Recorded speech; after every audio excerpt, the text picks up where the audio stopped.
digital world, the skills that we need to develop on top of leadership also includes digital skills. Welcome to this EDI Energy Delta Institute seminar.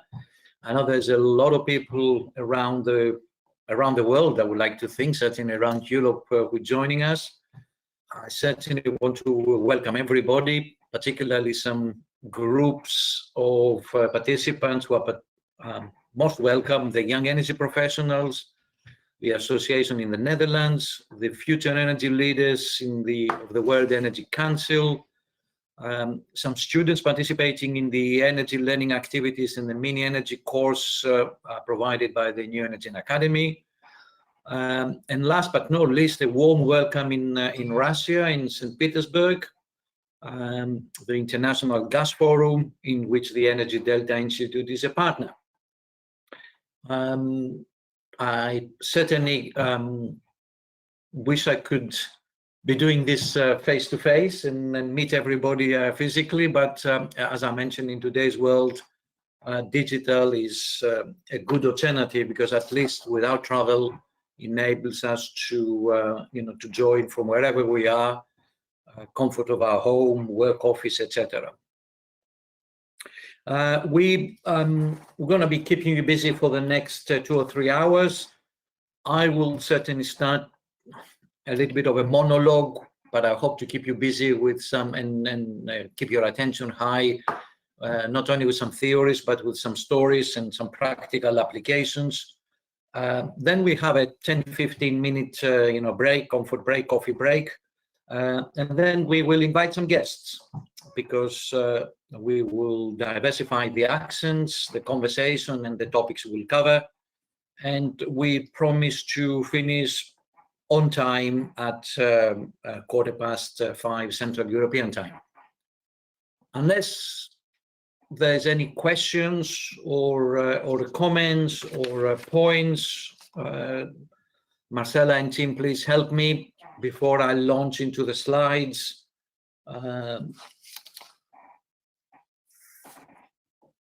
If not, then I will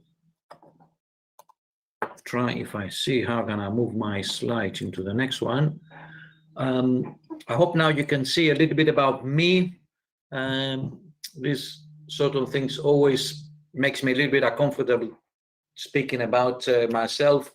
But I do a couple of things these days, having spent practically all my professional life in the energy sector.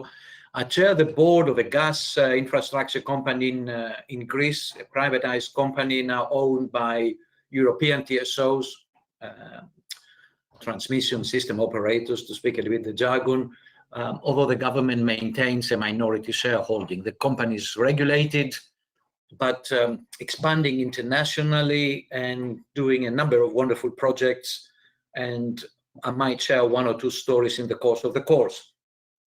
I'm also doing what I'm doing now with you, delivering classes either in business schools, training organizations like Energy Delta, the Institute of Directors in the UK, a little bit more on sort of senior level corporate governance type, but broadly around the theme of leadership development, the skills that one needs to develop to supplement the professional skills. And particularly important in the world we live today, and particularly important in the energy sector in view of the ongoing energy transition, which we will cover in as part of the course. So this is what I plan to cover. I will, as I said, start with an introduction to leadership and the leadership skills, and then I will give you a choice with the help of Marcella, is to choose perhaps the 3 or 4 topics that more of interest to you, and we can go into a bit more detail about these particular topics. We're trying to make it interactive and trying to make it participant friendly, so we would like your input in about half an hour's time. And then, as I said, we have another speaker, Anne-Catherine Rabe, who will join us after the break, and we will finish with a conversation with a couple of really well-established professionals in the energy sector who will give us their perspective on their leadership challenges and offer some tips and advice from their perspective. Interesting one is from the oil and gas world, and the other one is from the renewable world. And I hope they don't fight with one another during our Q&A towards the end. So if we all set for the next half an hour, and I need to really keep an eye on the clock, I will take you to an introduction to leadership and why it's needed. First of all, this slide, some of you may have seen before. I call it a 4D just to play with words really, and the key letter D, the D for Delta, energy Delta. We're living in some strange times. We're living in a time, as I mentioned, the digital revolution, which is accelerating pace and certainly enables us to be together, albeit virtually as we speak. And secondly is the energy transition, the decarbonization, the race to net zero, whatever you might call it, which is very much the subject of us today and very close to our hearts as energy professionals. But there are a couple of other Ds that we need to be aware of, namely the disruption in the business models, because what's happening in the energy sector is not unique to the energy sector. In a number of other sectors, there's a lot of disruptions, whether it's technological disruptions or, if you like, disruptions of what was the business model of yesterday, what is today, and which way we're going tomorrow. And of course, I put another D there, the diversity, because, well, apart from the obvious diversity which we have captured in here, which is, you know, the gender, the color, and the background of each one of those of us, it's also the diversity of thinking and diversity of approach that actually changes the perceptions and what is normal business practices and good business practices. Now, imagine if you put all these 4 Ds together, you really have an explosive mix, and I hope we're going to give you some tips and advice how to, first of all, survive this explosion and ride it and be successful also in your own careers. This talk is not about the energy transition. It's about the leadership skills to survive. I only have one slide from the energy world, and it's a little bit out of date, but I like it because directionally gives the point that I wanted to make. If you go 100 years, as the International Energy Authority and many organizations like this, publish outlooks, 100 years ago, the energy we used came from wood and coal and sort of very old-fashioned means. Going forward, we are now increasingly, if you like, rediscovering the renewable energy, because solar and wind, certainly our predecessors had it in abundance some years ago. We're now rediscovering the beauty of those. In between, we went through some oil and gas business. But if anything, the key word here is transition.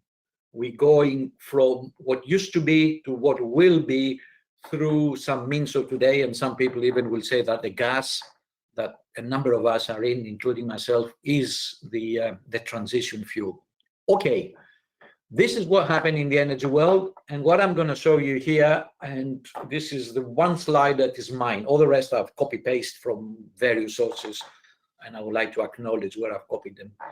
This is the one slide of mine which shows our own energy transition, our own skills transition.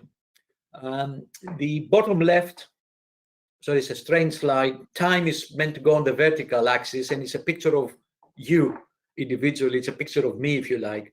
And what it says, over time, we go from the professional skills that we study at university, and certainly we got our first job because of our professional skills, be that engineering. I'm a physicist by training, be that economics, project management, HR, legal, whatever you are. Your first job is typically what you study. And then you start progressing.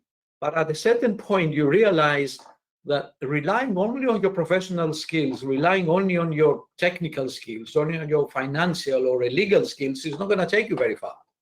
because you're dealing with clients, you're dealing with bosses, you're dealing with teams, you're dealing with stakeholders. So you need to start developing other skills which unfortunately our universities did not address, certainly not in abundance. But some of the skills we learn in life, some of them we learn by the mistakes we make, some of them we learn by when we face situations, and I'm thinking about changing situations, I'm thinking stakeholders. When we discover we're not alone, we have families, we have friends, we have obligations left, right, and center. So ultimately, when you reach the point where you're leading a company, you are leading a team, then my point is you tend to rely more on these kind of skills rather than the professional technical skills. What happened to those? They don't go away, but actually your task is to supervise and empower and motivate those, I wouldn't say underneath you because it sounds a bit negative, but certainly those around you who are the good engineers, are the good technicians, and all together you form a team, and the team will achieve much more than just the individuals.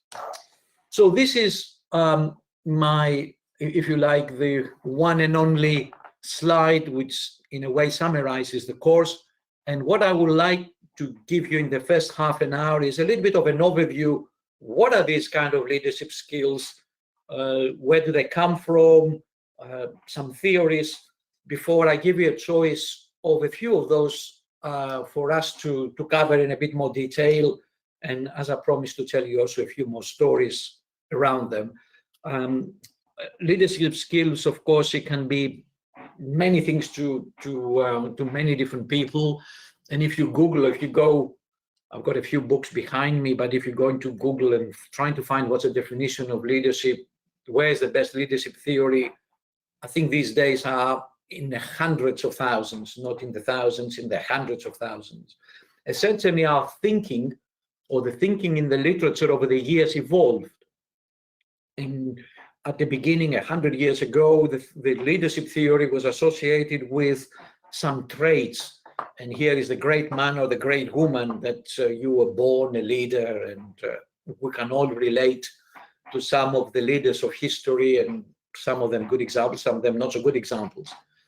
But increasingly, the thinking shifted from this great man or woman theory into something very, very different, all the way to today's thinking, which is around the brain and understanding emotions and all these sort of sexy things, if I may say.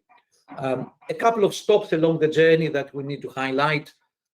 When the servant leadership was introduced, sort of turned the world upside down, because instead of viewing the organization as the boss and everybody underneath, then we start thinking of an organization as the people in the front line, the people who talk to customers, the people who run the refineries, the pipelines, whatever we do, and underneath the management team or the leaders being seen as a support and helping others to achieve the good results. And the role of the leader is more to support, empower, challenge, all that kind of things. And of more late, some theories around this distributed leadership and social networks, which is examples of when you have international organizations with many operating companies around the world, the franchise models that all the big conglomerates have, from McDonald's to in the consumer world, and certainly, or project teams. If you're working on a project, then you can develop leadership skills around your project team. You don't need to always go back to your boss and ask for permission and guidance. Oh, by the way, the boss and the head office might be some kilometers away. In my last job in Shell, I was based initially in London, and I moved to Athens, and my boss moved from London to Singapore. So and I had a distributed team around the EMEA region, the Med, Middle East, Asia, South Asia, and Africa. I had people in 26 countries, and it was a very clear application of a distributed leadership, model.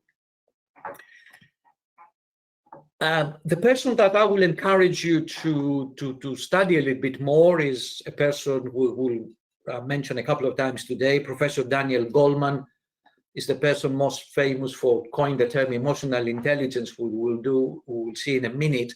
But Professor Daniel Goleman summarized all these many leadership styles in 6. And here I have the definition of the 6 leadership styles with some words. In the next slide, and by the way, certainly I can make the slides available and you can have them and study, because you will see how these leadership styles can be detailed, but I will not show this slide because it's a bit difficult to read. And I want to highlight what Daniel Goleman says. It says these 6 leadership styles, first of all, each one is applicable for a different situation.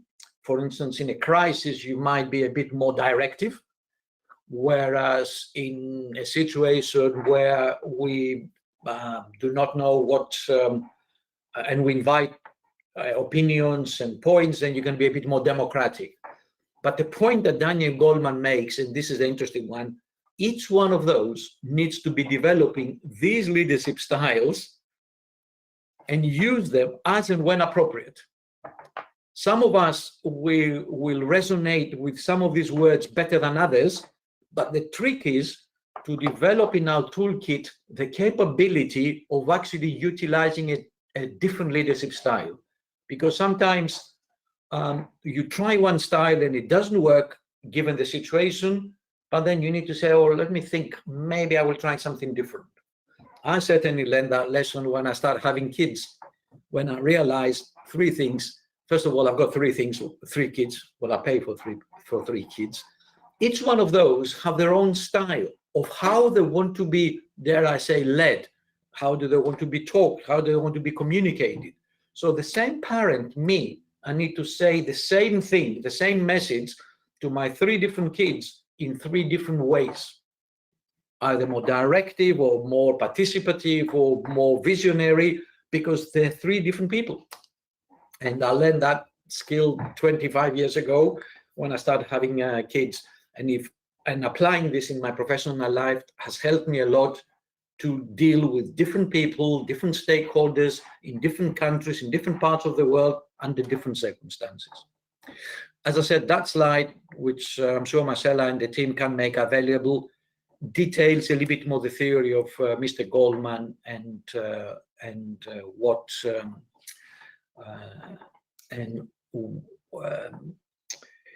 and how to use these skills in each situation, and what words to use. And the trick is to develop and learn those that they're not natural to you. That's the trick. That's the difficult part. Now, I have 6 slides here. Before we do the poll, as I said, what is leadership? Leadership can be many things many things. Leadership skills can be lots of different things. I have highlighted here some skills that certainly are key. If you want to survive the energy transition, if you want to make progress in your own career, if you want to really make a difference professionally as well as personally, these are the must-have skills. What are they? Managing change. Why is that important? Because that's one characteristic of life, is changing all the time. The circumstances change. In general, your own life changes. You need to manage change. Secondly, leading teams. I would dare to say that each one of us is a member of the team.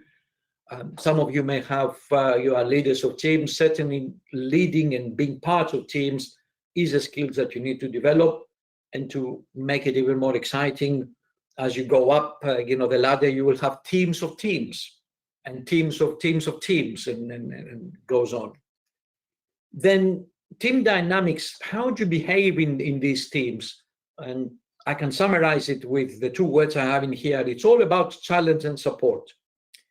If you don't challenge in the team, nothing happens. But if you don't support, the team will fall apart.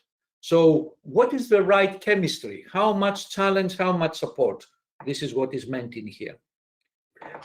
The other point I've mentioned a couple of times is stakeholders.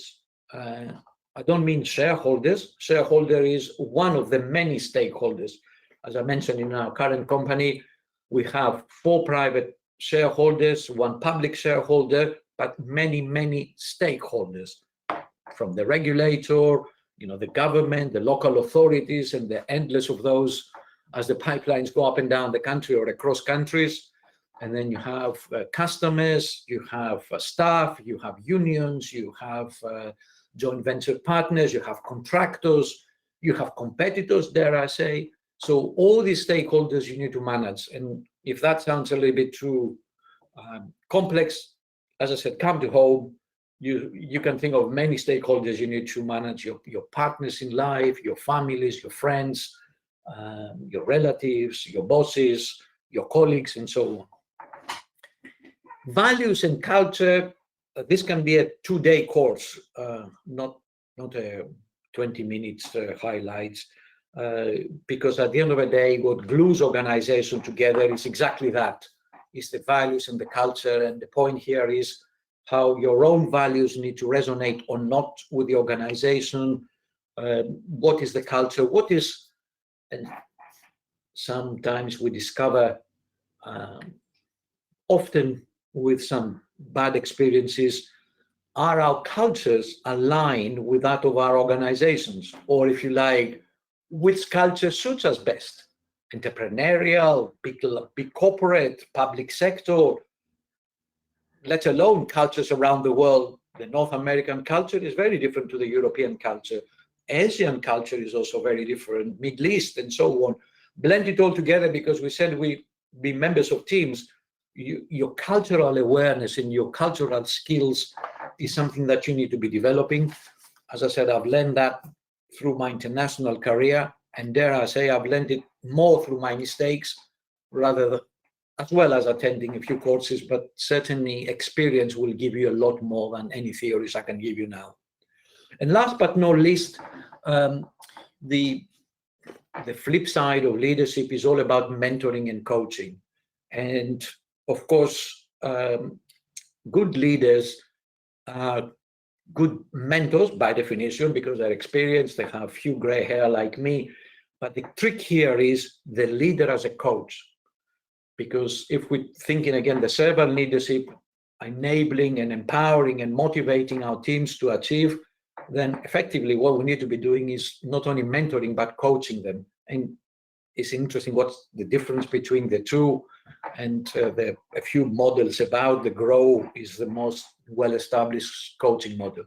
So these are 6 skills that some of them you guys will find more interesting than others, depending on where you are in your careers. I'd certainly like to have a view of where we are. Now, if I can ask Marcella and the team perhaps to include a little bit of a poll to see which one of the 6 we're going to cover. Is that something we can do?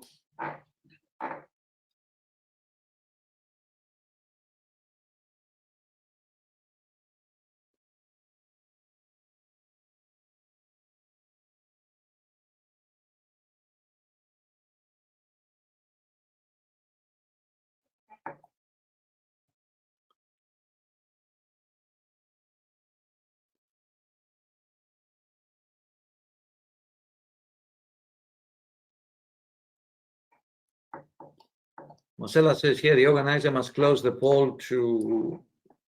Yeah, they're all voting now. I assume so. So at some stage, you will let me know. I will let you know which one it is. 74% has voted now.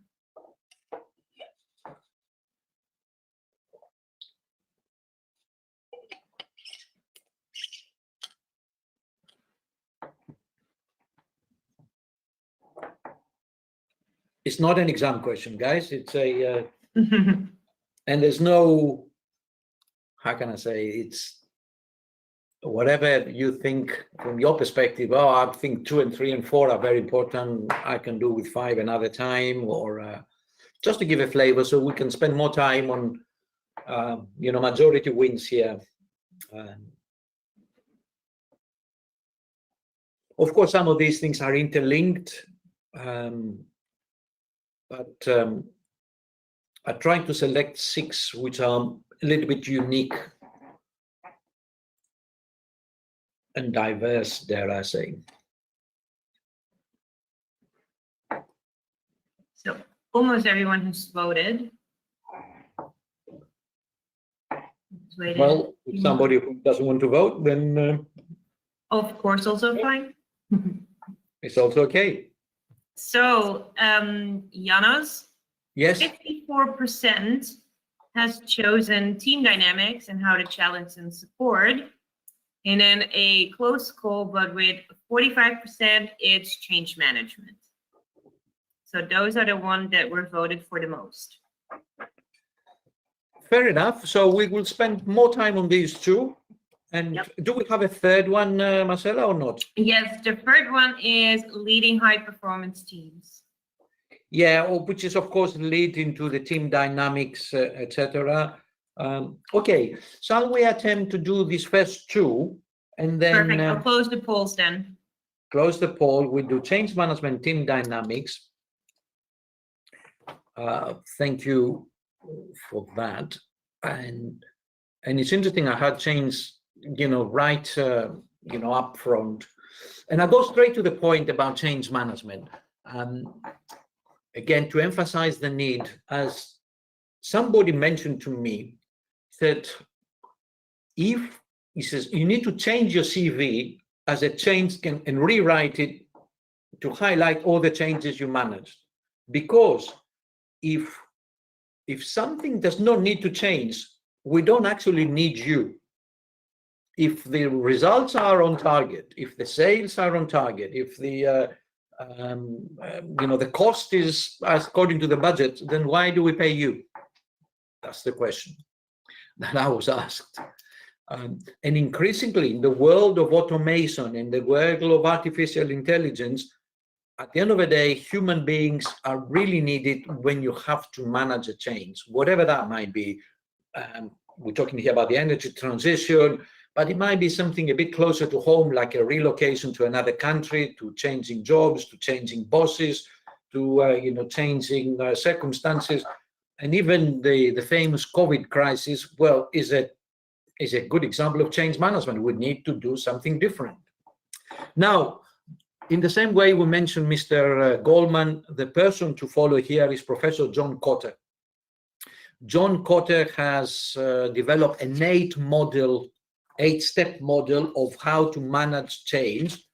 And here it is, the 8 steps.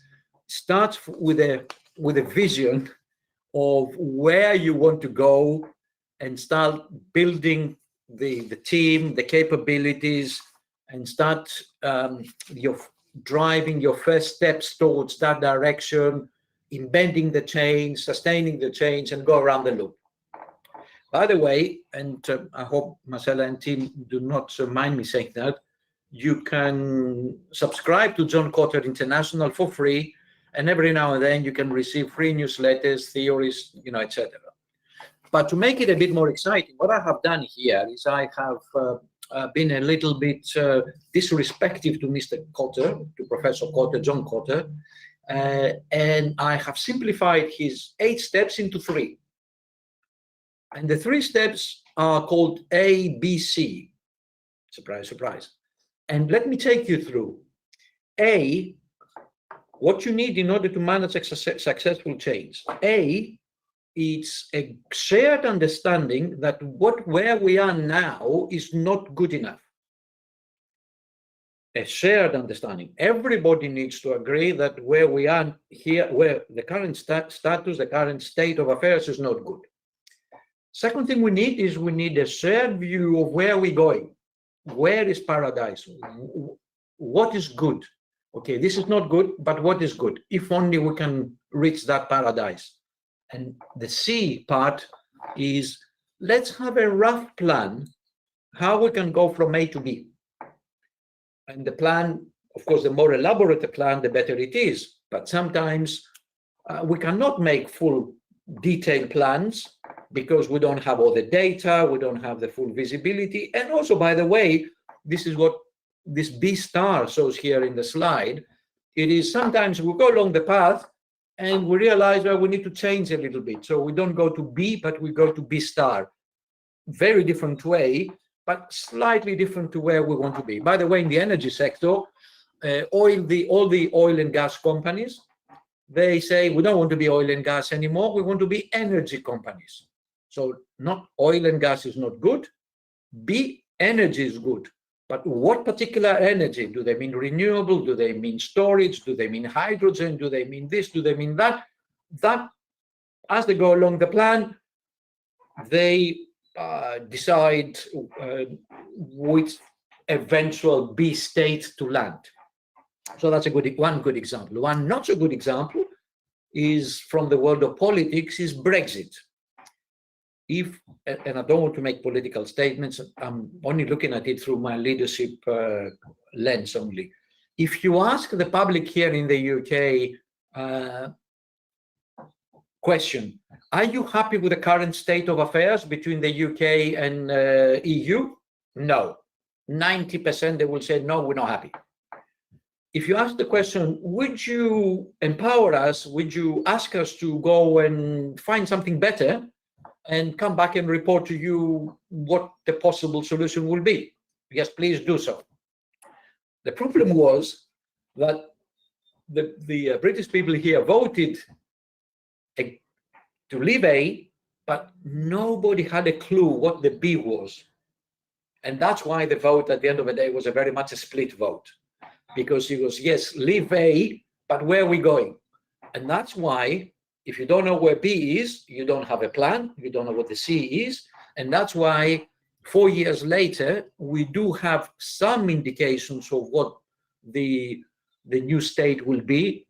What is it, the Norwegian model, the Swiss model, bilateral agreements, universal agreements, is work in progress. And that's why it's not a good, that's why this change management has not been very successful. And there's a lot of issues, as you may read, including the possible shortages of turkeys for Christmas, which, you know, for some people that would be, you know, catastrophe happening in front of their eyes, shortage of turkeys for Christmas. But on a more serious note, you can apply that in your personal life and think what changes you have made. I have moved jobs in my life. I have left companies, joined industries.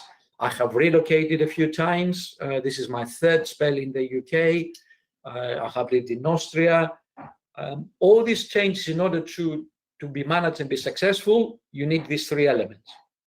And I'll leave you with a little bit of a personal story. I was talking over the summer with one of my cousins back in Greece, who separated after a while with his partner.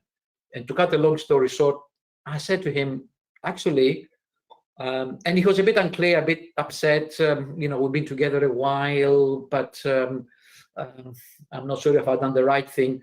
And when I took him through the three elements of the change management theory, he could not tick any of the three.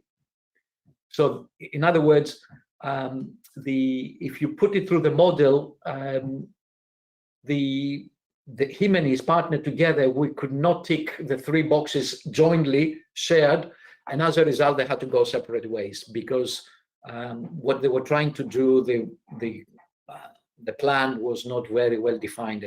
It's a bit of an unfortunate personal example, but here is how the change management theory can be also applied in our personal lives.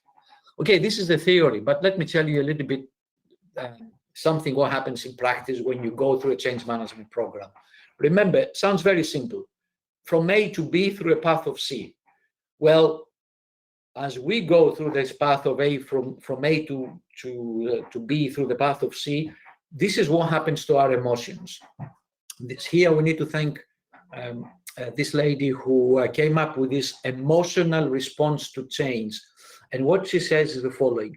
At the beginning, when we decide to leave the previous state of affairs and start going to the new, then there's a lot of excitement. sometimes it can be positive, sometimes it can be negative, but certainly the feelings are high, the emotions are high. Repeat, if it's a good change, the emotions are high, we're relocating, we go to a new job, or we have a new partner, or something new is happening. Or sometimes the change can be very painful, and it is the loss of a beloved, can be the loss of a job, or can be a health issue, but certainly there's a lot of emotions. And when Elizabeth Kubler-Ross says, after the beginning, as you start moving from A to B through the path of C, your emotions go down. Down, down, down, down. And there's many reasons why that is, why the human nature is this. First of all, the novelty has worn away. Secondly, you start realizing that as you go into the new state of affairs, you have to do a lot of work. You face some new challenges, you face some new problems. You thought it would look good. You thought that this new job would be fantastic, but you didn't realize there would be some issues and situations. Coming back into the energy transition, all the energy companies who they say they're going to go into renewables, they're going to go into this new ways of doing it. Not everything is a success. They have some failures, they have some issues, some people leave the company, some good stuff defect and go to somebody else, and so on and so forth. And the key point here is you need to be able to anticipate this dip, be prepared, and ride the wave and rise through the other side of towards the plan where you have anticipated going or coming out of this depression into the success. Originally, the words of Elizabeth was negative because she was talking about response to a negative change, like closure of a factory or losing somebody professional or personal. But this can be, my point is, can be applicable in positive or negative situations. High emotions, then the novelty wears away. We found ourselves through these dark winters until we master the new life, and then we are on top of our game again, and perhaps ready to ride the curve one more time. And the last point I would like to mention here in connection managing change, the art and the science of managing a change program is to know when to push forward with the plan and when to step back and digest the change. If we go back a few times, Mr. Cortes has gone around the loop, need to know how fast to go or how slow. Or if you prefer it going forward, is change, stable, change, stable, change, stable. And I highlighted here the company, a good example is a company called IBM. Everybody knows IBM. What perhaps some of the younger members will not remember, IBM a few years ago were famous for making big boxes, big toys, the big hardware. And then they decided they want to change to make small toys, to make small PCs. And, but then they decided that's not good enough, and they sold these small PCs to Lenovo, to the Chinese company, and they became a software company. And this was easier said than done, all these changes, but this that you can draw in a little diagram and you can write in one sentence actually means you need to fire 100,000 hardware engineers and recruit tens of thousands of software engineers. So that change is not easily done. And of course, the journey with IBM continues because apart from the software, then they went into services, start acquiring companies, advisory companies, consulting companies, and of late, they're making it almost a full circle back into hardware, back into with the cloud and cloud-based services, which, as we know, involves some really big data centers somewhere around the globe. And as we know, all these data centers are one of the main drivers for the energy transition, because all these big owners of data centers and the Amazons and the Googles of this world also buy renewable assets to offset not only their energy needs, but also their CO2 footprint. And so it's a slightly different change. And in fact, I was reading somewhere, I can't remember the exact statistic, the percentage of renewable energy assets now owned by these industrial conglomerates. Anyway, the point here is Lou Gessner and the team at IBM were credited for managing successfully this transition over the years, and IBM remains one of the top companies, even if the world has changed dramatically, and their model, the business model, has changed dramatically from hardware to software to something else. So this is a few practical applications of what I had to mention in managing change, from Mr. Kotter's model to my own model, to the emotional response to change, to an example from the IT world, and a few examples from the energy world. Before I go into the teams, I need to make sure that if we have any questions on the change program, now is a good time to ask. And there's no silly question. And I know I have invited certainly a couple of people who have practiced and lived, big changes themselves. So if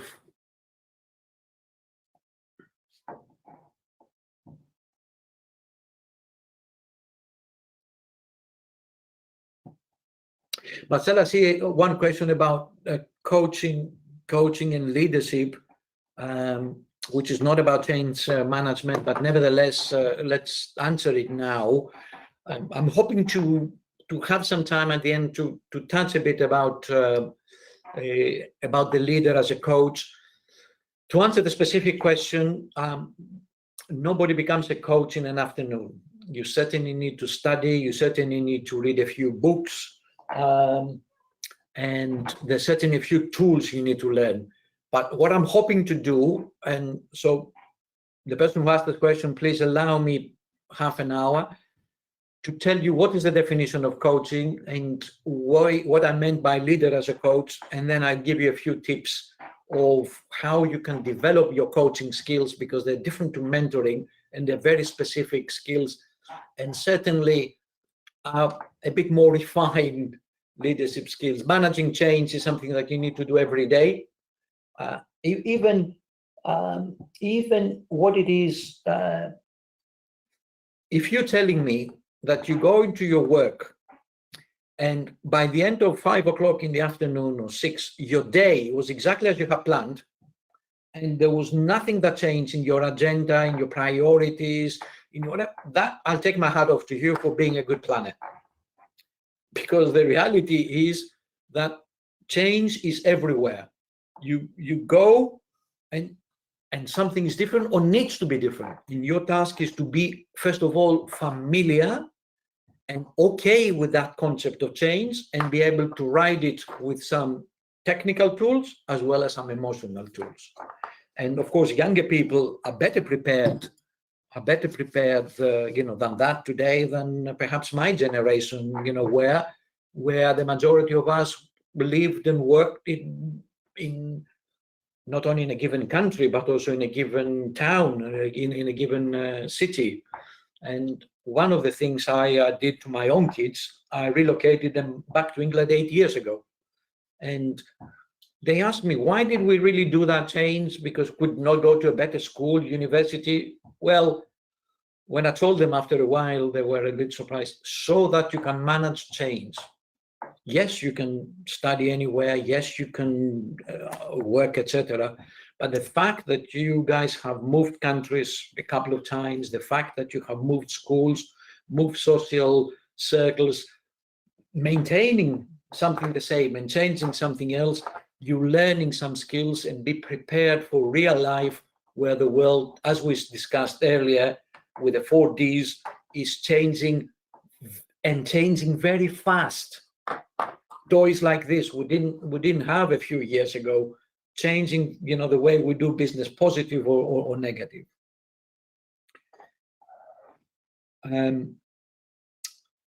The question of how you train. First of all, you sign yourself and attend as many Energy Delta seminars as possible. We're doing this one. We're going to do another one next year. Admittedly, we'll aim at a higher level for a sort of more senior executives, but a lot of training organizations, business schools offer from 1 day to 1 hour to a whole course on change management. And there's a lot of books. I mentioned Mr. Cotter and his articles, but my personal advice is you can read a book, okay, you learn it, you'll apply it, 6 months later, that book will be obsolete because your circumstances have changed. The best way to develop this kind of skills is a continuous improvement process. Keep learning books, keep going to seminars, keep applying those in real life, keep facing challenges, keep taking newer and newer challenges, learn by your mistakes, and go through this loop again and again. There's no magic pill, there's no magic degree, there's no magic solution. If only, please, if you discover it, please let me know. I'm interested myself. It's a process. You learn, and if I start teaching you some skills now, if you're not ready for them because your circumstances are not appropriate, you'll say, what are you talking about? Whereas if you attend a seminar and helps you with a particular aspect of it that you needed, then you say, oh, thank you very much, that was very useful. For instance, I can talk to you about resistance to change. Well, as you can imagine, my kids did not offer any resistance to change because they couldn't, because they were in the teens and a little younger when I moved them. But when I try to apply what I know and what I'm telling you now, when I was the CEO of the Greek Railways 10, 12 years ago, with 17 unions, this is 17, the resistance to change was so big that I couldn't really do anything. So here, depending on you are, either you have very little resistance to change, or you have huge resistance to change so much so you cannot do anything. More often, we are somewhere in the middle, where you have a little bit of resistance, that there are various tricks that you can do in order to manage that resistance to change. There's one question here about related to change, about workload, life and balance and development at the same time. The answer is, well, welcome to the club. Work-life balance does not exist. Well, first of all, let me put it this way. Life is all about making choice and priorities. If you choose to attend this seminar now, means you're not doing something else. By the way, Daniel Goleman, I've got a book here. Daniel Goleman, trust me, somewhere here, focus. Daniel Goleman's latest book, the guy who introduced all this emotional intelligence and leadership theories, he says the human brain cannot do two things at the same time. Sorry to break the bad news. The human brain is, to use a physics term, is fermionic. In other words, if you do something, if I talk to you, I cannot be listening to music at the same time. I can switch between the two, and fast switching. I can look at you and I can look at my phone. I can look at you, I can look at my phone, but I cannot do two things at the same time. So it's all about choices and priorities. That's the first thing. It's all about managing, to say, well, if I do this now, this seminar now, the work I had to do this afternoon, I probably do it in the evening, or I will do it over the weekend. So it's all about managing. And at the end of the day, it's all about making tough choices. And when talking about work-life balance, I remember through a period of my life, I was traveling a lot. Traveling a lot meant I didn't see my family a lot. I didn't see my kids a lot. But that's the choice I made for obvious reasons, career progression, financial rewards, etc. But then when the kids start growing and I wanted to be with them and they wanted me to be with them and the interaction was needed, then I decided, well, I need to take a different job, perhaps not traveling as much, and at the end of the day, not being paid as much. you cannot have your cake and eat it. You cannot be traveling around the world and be a good father, partner, son, whatever have you. So it's all about, choices, you make in life. And one last point about these choices, about this multitasking. Some people say, yes, I can do that. I can listen to this guy's seminar and I can do my work with my email. Imagine if I do that to you. It's all about the emotions and the impact this will have on you. Imagine if and particularly if we're physical or now digital, you ask me a question and then I do this. Start checking go to WhatsApp and do Instagram. Yeah, carry on, ask me the questions and talk to yourselves. Can you imagine doing that in real life? So you need to pay attention. Somebody's asking you a question, you need to try to understand, what do they mean? What's behind the question? Why do they ask this question? How can I really give it the best way to, and by the way, also when you talk, that's why we have 2 of those and 1 of those, is trying to listen.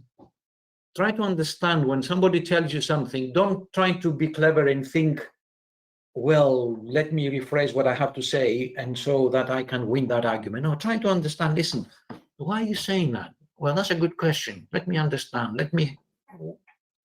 So I gave you some indirect answers to some really tricky questions, which a lot of those is, and this is the world of leadership. It's not black and white.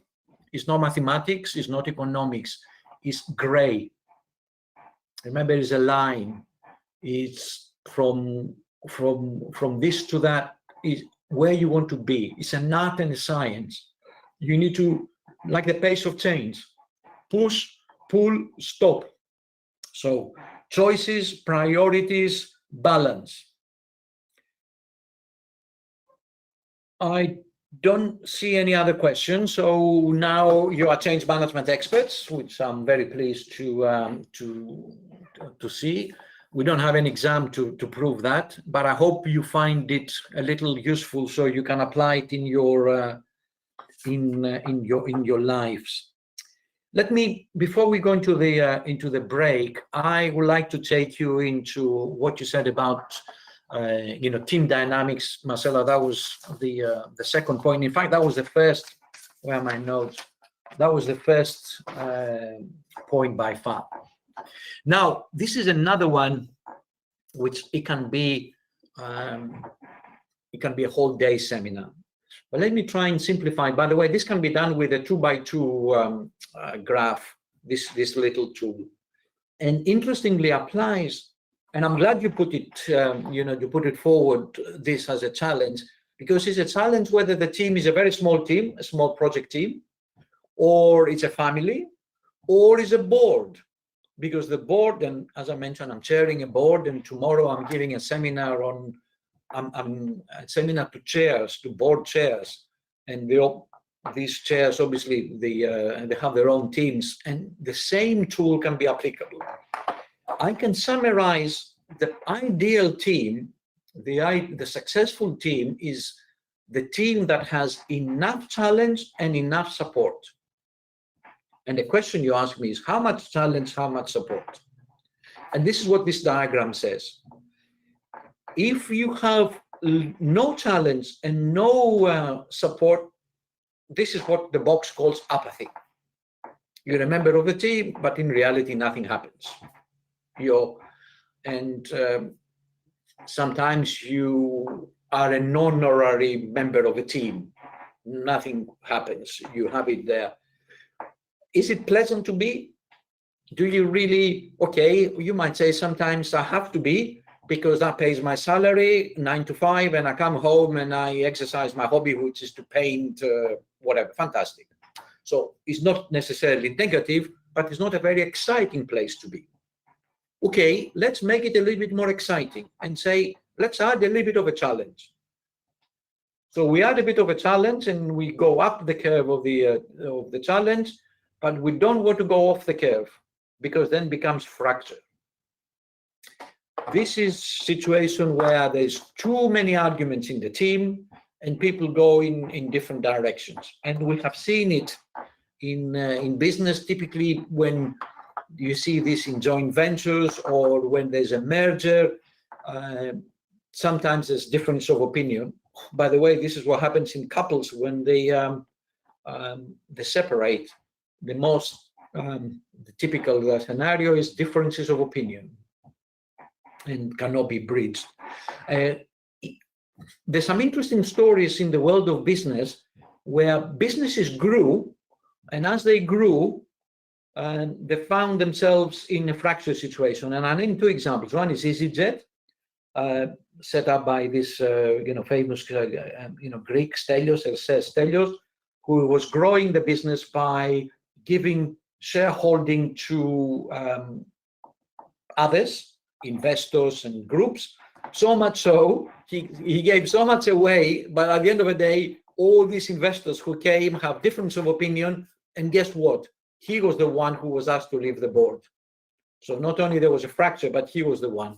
Apparently, I've been told it's a similar story in Senier. Senier, for those who are in the gas sector, are now one of the most successful companies exporting gas from America into other parts, particularly Europe, which if I told you this 20 years ago, you would have thought I was drunk, not drinking water, but something else, exporting gas from America to somewhere else. Well, that's what Senier does very successfully. But in the first incarnation of Senier, the owner was asked to leave because the new owners, there was some difference of opinion. Let's go on the other extreme. Sometimes you have not enough challenge, but too much support.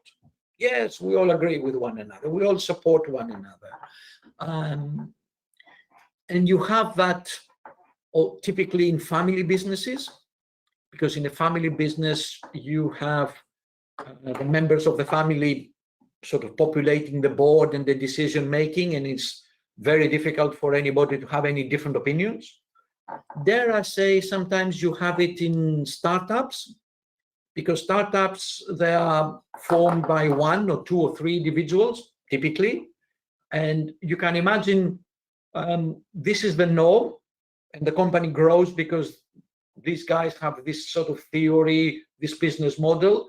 Can you imagine joining one of those and say, actually, I don't think we should do it like this. We should do. They will tell you, most likely they will tell you, thank you very much, but off you go. We'll get somebody else who will agree with our business model. I was a member of a board of a friend's board, a risk management consulting company a few years ago, and at the end of the day, I left because it was either the owner's way or the highway, and the highway was me resigning. Ultimately, what you want is a bit of both in the right mixture. You want challenge and support. You want to challenge the thinking, why we're doing what we're doing. You want to challenge the rationale, the assumptions, the risks. But at the end of the day, once we have finished with the challenge, you need to say, let's get on with it and start implementing it. Because the worst case scenario is we start implementing it, and 5 minutes or 5 days, hold on a second, maybe we should have not acquired this company, but we should have acquired that. Well, no, shut up, keep going until we have enough, we've gone enough into the plan and to review whether that was a good or not. We cannot be stopping and arguing all the time. So enough challenge, enough support. And of course, the $1 million question is, nobody goes from the bottom left in the top right in an afternoon. The question is how you go from, say, being below the good challenge into enough challenge, and how you go from, well, not enough support, a little bit of support. And I'm going to show you 2 tools to help you do that. To increase the challenge, it's a pity we're not all together, because I would have asked you, what's the best way to increase the challenge? What you need to do in order to increase the challenge? And it's another D word, which we mentioned already. It's the word of diversity. If you are in a team and you want to increase the challenge in the team, what you do, you invite somebody who is different from you to come and join the team. And the team, repeat, it can be a board, it can be an executive team, it can be a management team, it can be a project team, it can be a team of friends and family who are doing something. Invite somebody who is different from the team, and for sure, this will increase the challenge, a little or a lot. Of course, when we talk diversity these days, we talk the obvious diversity, the gender, the ethnicity, the age, etc. The key thing is diversity of the thinking. And what do I mean by that? Diversity of the attitude to risk. For instance, in the energy world, a lot of the oil and gas companies, and remember I worked for one of those for many years, they were risk averse. So when the renewables and wind and solar, they're not new. They were 20, 25 years ago. But a lot of these oil and gas companies look down on these renewable boys and kids because they, apart from anything else, they found them to be too risky. And of course they were risky business because the technology was not proved, there were regulatory risks and so on and so forth. But my personal view is they left it a little bit too late. In other words, they were going down the path. Why was that? Because the boards and the senior executive teams, there were too much of the same. There was not enough diversity in the thinking earlier for somebody to say, hold on a second, maybe we need to get on this energy transition earlier. If you see what I mean, it was, and those one or two individuals or a few individuals who were waving these flags were seen to be a little bit eccentric and maybe the odd one out. So diversity to risk, but does not necessarily mean that you need to go there and be the smart one and argue with everybody. You need to know, and this is linked to the point about culture, and each one of these companies have their own culture. You need to know how and by what means to argue, which we'll see in a minute.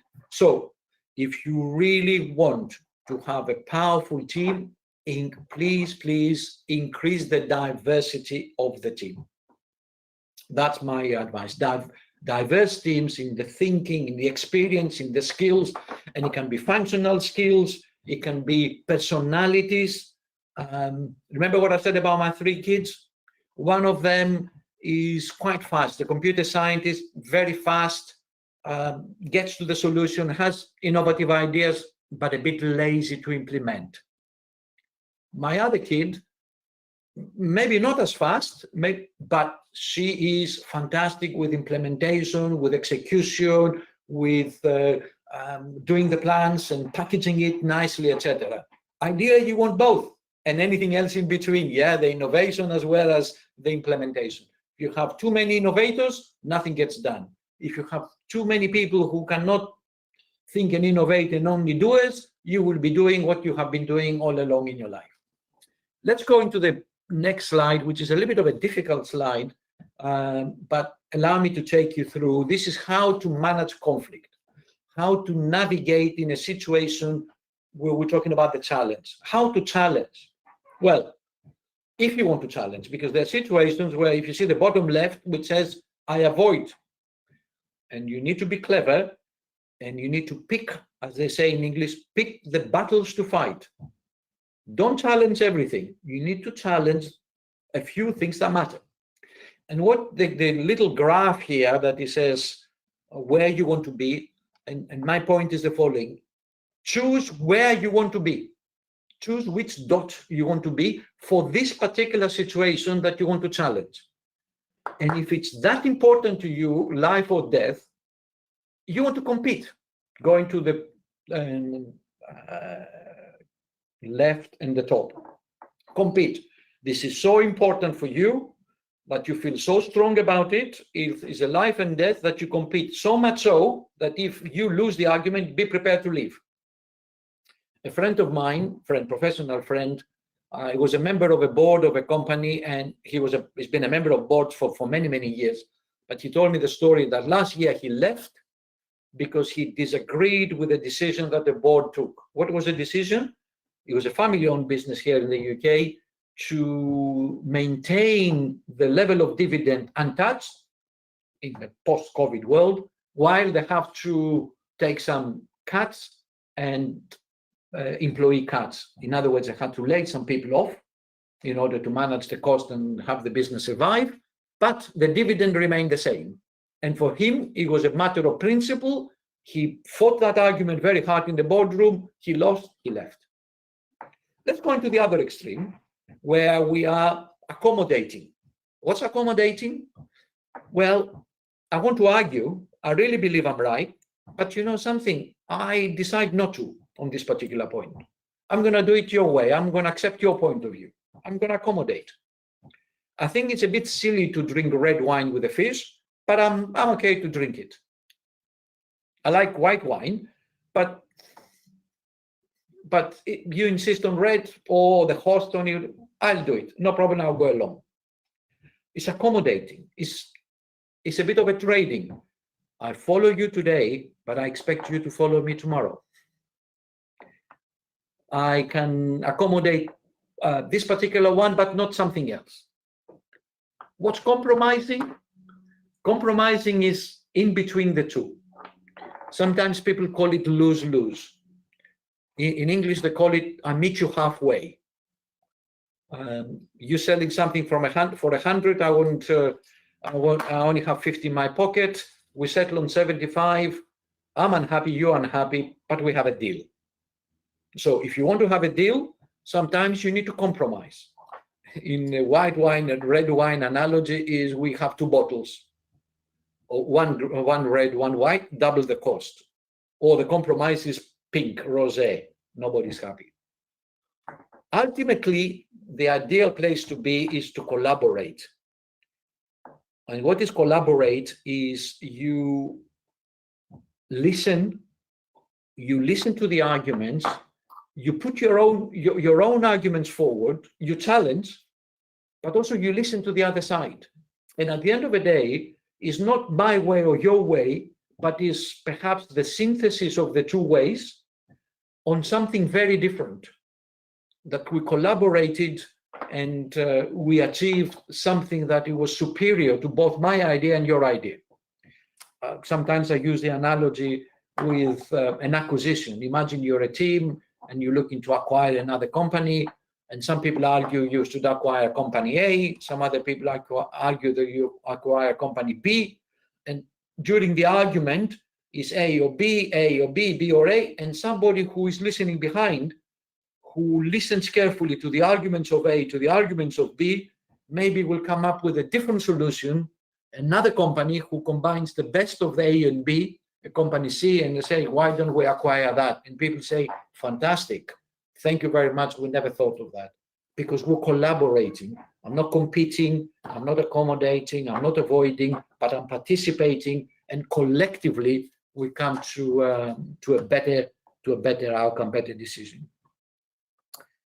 I'm looking at the clock, and I make it, Marcella, we have 6 minutes before the break, which in this digital world, it's quite important we stick to, which I will do. Covered my second point, and because I was asked this question, I'll go very quickly into the mentoring and coaching part, just to highlight